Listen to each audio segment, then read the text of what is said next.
Hey everybody, I'm Asian Funk. Welcome back to my channel, and in this video, I'm taking the Are You a Comic Book Nerd challenge. Warning, the following video is for mature adult audiences only. Viewer discretion is advised.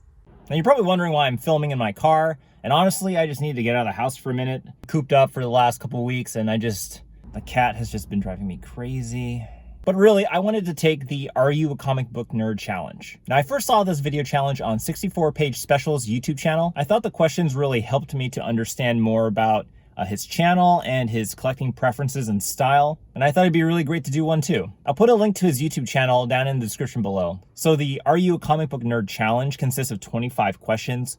All of them are yes or no answers. It wasn't very clear on how many yeses you had to get to be considered a comic book nerd. I mean, basically, if you answered no to all of them, then you're not. But after looking at the questions, it's pretty clear that if you answer yes to any of them, you are a comic book nerd. Anyway, let's get to it. Have you ever nitpicked a book over its condition? Yes. I didn't start out that way. I actually didn't really care too much about a book's appearance as long as I liked the art or the creators involved. But honestly, for my personal collection, I'm willing to sacrifice a low grade as long as I can afford it. Have you ever sniped anyone on eBay? Yeah. I mean, that's pretty much how I acquired most of my comic books, off of eBay anyway. Have you ever paid over $100 for a book or gone over your budget? Yep, sure have. I mean, I've definitely overpaid for comics, but not even by going over $100, but by just even setting a budget and going over that. Like, I'll say I won't spend more than 20 bucks, but sometimes you get caught in a bidding war and then you kind of lose focus on the value of the item and you just become focused on winning the bid. So that's happened a few times. Have you ever complained about speccing or flipping? No, I've never complained about speccing or flipping. My buying habits aren't really influenced by what's going to be hot or what's going to be made into a movie. Have you ever given or received a comic as a gift? Absolutely. I'm pretty sure there was a year where I gave everyone I knew like a slabbed comic book as a Christmas gift, because that was the year I got into encapsulation and CGC and stuff, so I was just like going crazy. As an adult, have you ever decorated your home in comic paraphernalia? I don't really have a comic book room, but I do decorate my desk at work, and I do have a shelf in my bedroom. Have you ever skipped work to read or buy comics? No, I've never skipped work, but I have gone during my lunch break and after work. Have you ever paid to go to a con? Yeah, I've pretty much always had to pay to go to a convention. Except for when I volunteered. The most I've ever paid to go to a convention has been around $150, and that was at San Diego Comic-Con. And the cheapest I've ever paid to go to conventions like 10 bucks. Have you ever paid to get an autograph, photo, or sketch? Oh yeah. I think Stan Lee was the most expensive creator I've ever had to pay for to get a photo and a signature from. Have you ever bought multiple copies of a book? Oh yeah. I always thought that was such a weird thing to do until I noticed myself doing it. I'm an absolute sucker for Avengers 11, which is the first meeting between Spider-Man and the Avengers. X-Men 35, which is the first meeting between Spider-Man and the X-Men. I think it's also the first appearance of Changeling or Morph. X-Men 42, which is the death of Professor X, or the death of Professor X.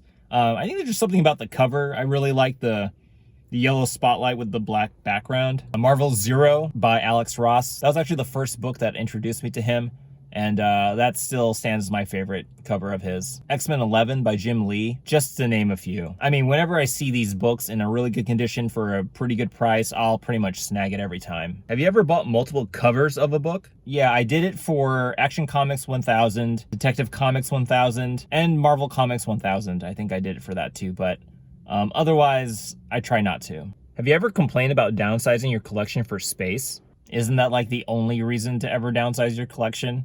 It's because you've run out of space. I think that was like the first thing I ran into was like, oh shoot, I'm out of space. I don't even have a huge collection, but I'm pretty sure if I'm running into that issue, other people are too. So yeah. Have you ever sent a book in for grading? Yes, lots of times. I think I have like 5 long boxes of slabs, and that's not a lot, but that's a lot for me. I would say I started with mostly yellow signature labels, and then I started going into blue labels, and then now I have purple labels, green labels. Have you ever sent a book in for cleaning or pressing? I actually have never sent a book in for cleaning or pressing. I actually thought it was kind of like a ripoff. I didn't feel like spending the extra $10 to $15, but I have a friend who's always done it, and it makes a huge difference in terms of grading. So yeah, I'm definitely gonna start doing that moving forward. Have you ever bought chases or store exclusives? Yes. I don't buy a ton. I'm actually a really huge fan of blank store exclusives. So like if a comic book shop has their own blank variant with their logo, I just think it's really cool. Have you ever traded comics? No, but I'm definitely open to it. I think part of the reason is I just haven't found any books that I have that I'd be willing to trade away. Have you ever waited to get tickets to a comic book movie? Last time I waited in a digital queue was for Avengers Infinity War and Endgame. And the last time I physically waited in line to see a movie was for Dark Knight Rises. And that was for like a 3 a.m. showing. Yeah, never doing that again. Have you ever gotten into a fight or a physical altercation because of comics? No. Have you ever trolled online or gotten a post war over comics? No. I mean, others have tried to troll me to get into post wars with them, but I just don't engage. Have you ever dressed up as an adult as a comic book character? Yeah, I have. Have you ever lied about collecting comics? Yep. Have you ever flipped or specced on a book? Actually, I have not. I have never actually bought a book based on speculation or with the intention of flipping. Have you ever bought a figure statue of a comic book character? Oh yeah, I have. I have a bunch of 8 and 12-inch action figures. I actually only have one statue and one mini bust. Have you ever cried or been angry over reading a comic? I have not. But I have gasped a few times. Old Man Logan, House of M, Civil War, Wolverine vs. Hulk. Do you have a comic-related tattoo? I do not. And the final results are 13 out of 25. I'm definitely a comic book nerd. I hope these 25 questions helped you get to know me a little bit better. And yeah, I'd like to tag the following YouTube channels to take this Are You a Comic Book Nerd challenge. I'm tagging Hella Comics, Comic Head 84, King of the Golden State, Spidey Fan, Simple Simon, D-Runk Comics, and Superpower Review. If you like this video, please hit the like and subscribe. You can follow me on Instagram and Twitter. Otherwise, I'll see you guys in the next video. Bye.